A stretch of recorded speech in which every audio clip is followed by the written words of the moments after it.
Hey, welcome to Drunk Movie Reviews #1. Ginger, shut up. Um, Sorry, my aunt's cat is staying with us for a while, but that's not important right now. Anyway, today I'm gonna talk to you about Beauty and the Beast. It's a very famous Disney movie, and it's actually been a while since I've seen it, and Ginger, stop it. And I haven't even seen the remake yet, so I might get a couple of facts wrong, but just bear with me, alright? So, it starts out with this kid, Adam, and, like, he's a prince, alright, but he's kind of a jerk, but, I don't know, like, this, sorry, Ginger. This enchantress lady shows up and she's like, let me stay for the night. I'll give you this pretty flower. And he's like, bitch, I don't want your dang flower. Get out of my house, castle thing, residency. Did I use that word right? Yeah, I didn't think so. Anyway, she's like, you're a stupid bitch, and I'm gonna put a curse on you and turn you into a bear boar thing, like a chimera of some sort, but it only has one head. I don't know. I don't know what he's supposed to be. He's just a big furry thing, and honestly, she's kind of a bitch herself. Like, he's a kid, he's like 11. And, when they're that young, they tend to be kind of, insensitive without knowing that they're being insensitive or rude or whatever. So, anyway, she turns him into a beast. And she turns all of his servants into inanimate objects, which is weird because they didn't do anything wrong. So, what point is there to punish them, Like, anyway,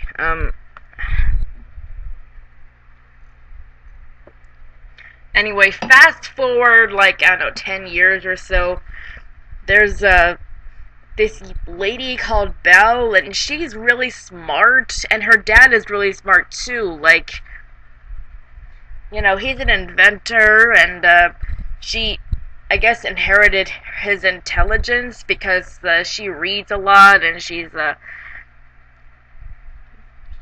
pretty clever and resourceful. At least in my opinion, she is. And I didn't know you could see the microphone in this shot, but anyway,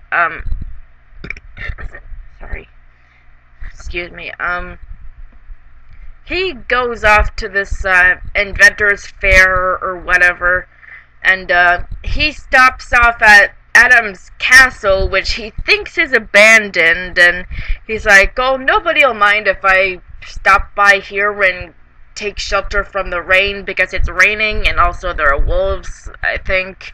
So, he goes in there, and, he meets the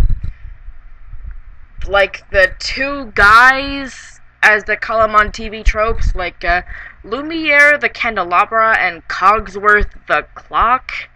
And, with Lumiere, it's pretty weird because, like, his head is a candle, and his hands are candles, and it's like, and he can light himself of his own free will. Like, wouldn't that hurt? And if he, like, burned himself down, wouldn't he, like, die or something? Well, I guess it's magic, so it doesn't matter. So anyway, they, they're pretty inviting and nice, and, when Mrs. Potts, the teapot, and, her son, Chip, who is a cute little teacup, and I love him, and anyway, they're really nice too, but then Adam shows up, and he's like, Hi, what are you doing in here? Get out. Yeah. And, like, during the early parts of the movie, he doesn't wear a shirt. That's pretty cool. Even though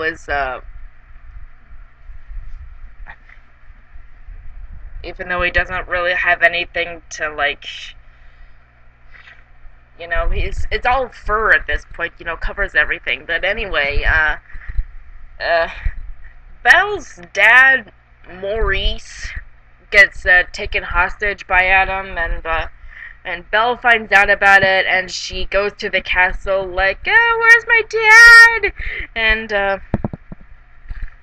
she finds her dad in the dungeon, and she goes up to Adam, and she's like, if you let my dad go free, I'll be your prisoner instead. And Adam's like, okay, this seems like a fair trade. An old man for a pretty girl.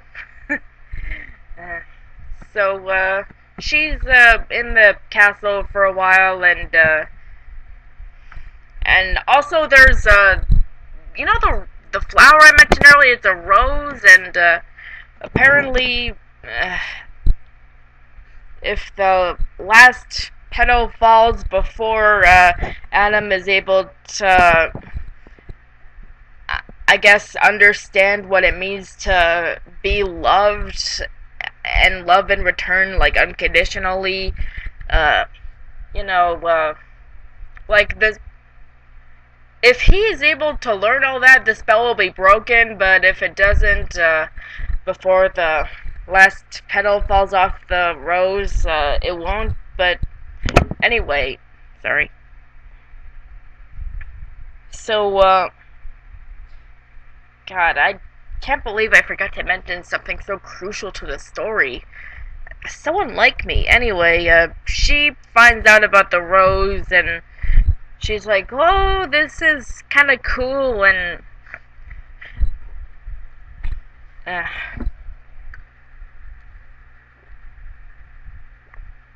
it's just water. So, anyway, Adam finds Belle in the West Wing, as they call it, and he's like, what the frick are you doing here? Get out! And she runs off, and she runs into some wolves who don't appreciate her being in their territory. But then again, who can blame them? Because, they're wolves, and I don't know, but wolves and humans, I guess, don't exactly get along. Even though Belle's a freaking furry, let's just admit it. We all know it's true. Anyway, then Adam shows up and rescues Belle from the wolves, and, they become friends after that, They start bonding. And everyone else is like, oh, this is a good thing, because that means the spell will finally be broken. And, there is that is a good thing, let's not deny that. But, anyway, after a while, Belle starts wondering where her dad ended up. So Adam gives her a magic mirror, not to be confused with the magic mirror from Snow White, because this one doesn't talk, sadly. Anyway, she tells the mirror to show her where her dad is, and turns out he's been locked up in an insane asylum because he won't shut up about the beast that has kidnapped his daughter. So she goes and springs him and tells everyone that the beast is real, which sends the whole village into a panic because, oh my god, he's gonna eat our babies! Even though she never said anything about eating babies, which is weird. But anyway, they form like an angry mob and go with the traditional pitchforks and torches, and I think a couple of them had shovels and pickaxes? I don't know. Anyway, they stormed the castle, but the servants, who were inanimate objects, well, animate objects, but I digress, they they found out about this in advance. They defend, like, the castle from being torn apart by this angry mob, and like it's a bunch of slapstick, really. Like, these inanimate objects are beating the crap out of all these people. It's like it's Home Alone, basically. It's the animated version of Home Alone. Like, people falling down the stairs and being punched like this by the wardrobe lady, the big one, and one guy ends up falling off a balcony and landing on his face. It was hilarious. Anyway, so everything turns out okay, really, you know? Like, Belle and Adam kiss and stuff, and Adam turns back into a human. Turns out he's, excuse me, turns out he's real hottie, and now he's got the long hair, and the, like, it's just still a tiny bit beastly because of the hair, but, you know, it's not all bad. So, anyway, all of his servants, like, Lumiere, Cogsworth, Mrs. Potts, you never hear what her first name is, and Chip, they all turn into regular humans. And, the Feather Duster lady, I think her name's Fifi. I saw one in one of the spin-off short films that her name was Fifi or something, but, it might not be canon, I don't know. So everything turns out alright. The spell is broken, Belle and Adam get married, and, like, you know, it's a good movie. You know? It teaches us about how real beauty comes from within and all that, and how it's okay to be a furry.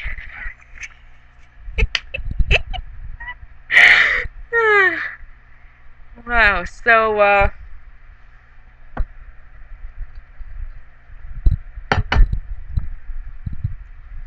so that's Beauty and the Beast. So, like I said, it's a pretty good movie. Anyway,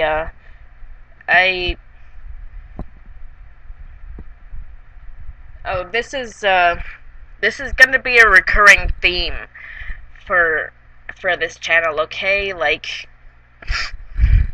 I like to get drunk and talk about movies, but this is, Ginger. Yeah, this is Ginger. She doesn't like being picked up. But I digress. This is, my second time filming myself talking about drunk movies.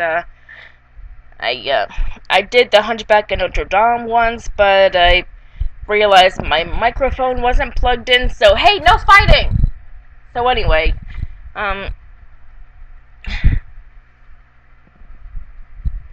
tune in sometime next month where I don't know what movie I'm gonna be talking about next. Maybe in keeping with the furry theme, I'll talk about Robin Hood. Or maybe I'll try The Hunchback of Notre Dame again. Or maybe I won't even do a Disney movie. Maybe I'll do Freddy vs. Jason, because I love that one. So, anyway, if you like this video, show it to your friends. And, I would, yeah. That's, I'm gonna go sober up now, so take care. Peace.